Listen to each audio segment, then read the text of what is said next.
भाई स्लोगन बढ़िया है। बस यहीं से खड़े हो जाइए, आप तो यहीं बोलिए। यहीं खड़े हो जाते जी।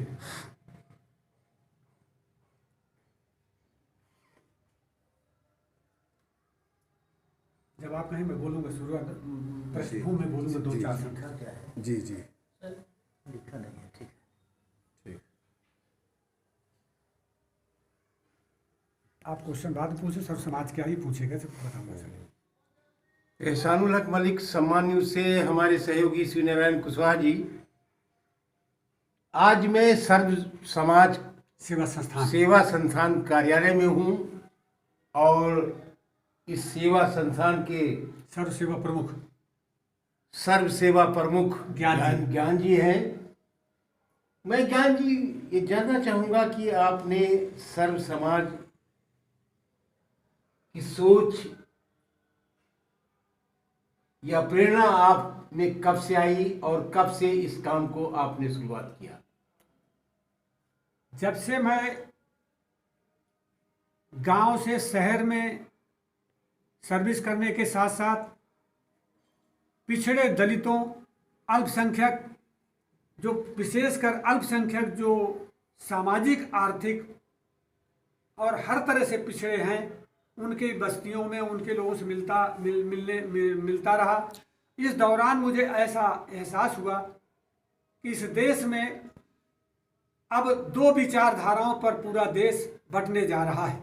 एक विचारधारा अंधविश्वास, हिंदुत्व के नाम पर अंधविश्वास, पाखंड, देवी देवता और विभिन्न प्रकार की अंधविश्वासी कुरीतियों को बढ़ाने पर विश्वास करके पूरे देश में राज करता चला रहा है और अब भी राज करने की ओर अपने मजबूत कदम उठाने में हिचक नहीं रहा है। दूसरी तरफ जैसे जैसे शिक्षा का प्रचार प्रसार हो रहा है, वास्तविकता से ये कमजोर वर्ग लोग वाकिफ होते जा रहे हैं। वो इन अंधविश्वास, पाखंडों पर हिंदुत्व जैसे छद्म, धोखेबाजी के संगठनों से अपने को अलग करते हुए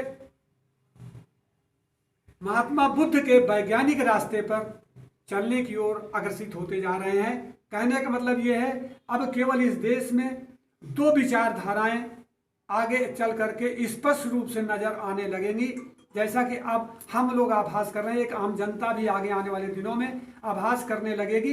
एक विचारधारा अंधविश्वास, पाखंड, देवी देवताओं जैसे झूठे फ्रॉड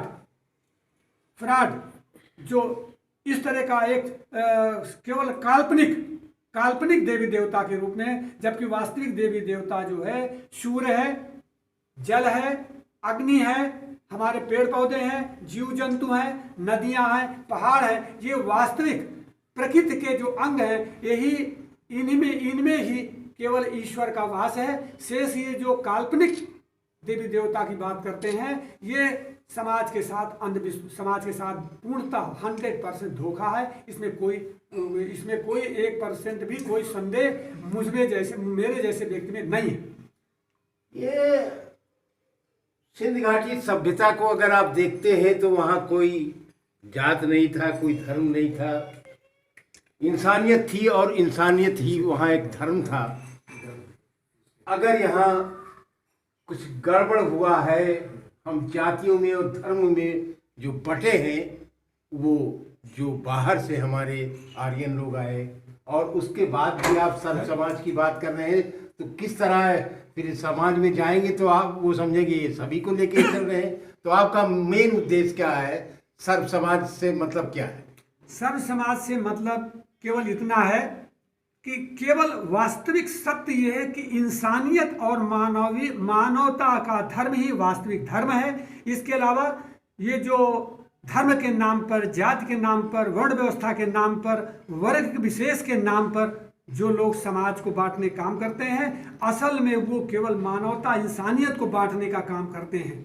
इसलिए सर्व समाज सेवा संस्थान ने एक संकल्प लिया है कि इस देश में मानवता और इंसानियत का राज ही स्थापित करने के लिए हमें जन जन तक, समाज के अंतिम व्यक्ति तक हमें पहुंचना है। और अंतिम व्यक्ति का मतलब वो हुआ कि जो सबसे ज़्यादा अशिक्षित है, सबसे ज़्यादा गरीब है, सबसे ज़्यादा जो दरिद्र के नाम पर वो कभी सोचता नहीं है कि कभी मैं इस दरिद्रता से, इस अशिक्षा से, इस किन कर्तव्य विमूढ़ से ऊपर उठाऊंगा। वहां पहुंच करके उन्हें एक अच्छे संस्कार की ओर, एक अच्छे सभ्य समाज की ओर उनको अग्रसित करने का एक बीड़ा सर्व समाज सेवा संस्थान ने लिया है, जिसका कि मैं राष्ट्रीय सर्व समाज सेवा प्रमुख के रूप में मुझे दायित्व दिया गया है। सर्व सेवा प्रमुख का दायित्व है, मेरे ऊपर है, और इसका मैं तहे दिल से निर्वाह कर रहा हूँ।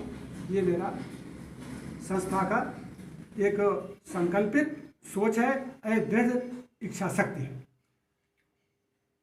मूल निवासियों को अगर एकजुट होना है तो हमें अपने जो पहले जिस रूप में हमने अपने को स्थापित किया, सिंध घाटी सभ्यता, वहाँ आपको जाना होगा, तभी मूल निवासियों का विकास होगा, तभी वो इस भारत के हुक्मरान बन पाएंगे।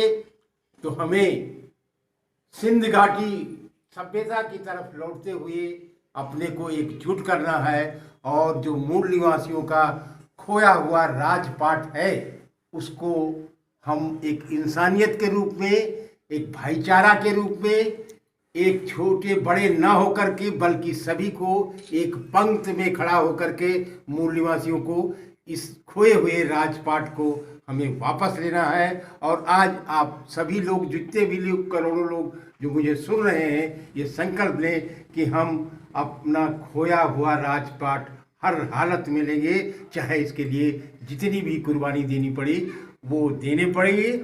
ज्ञान जी, आपका धन्यवाद।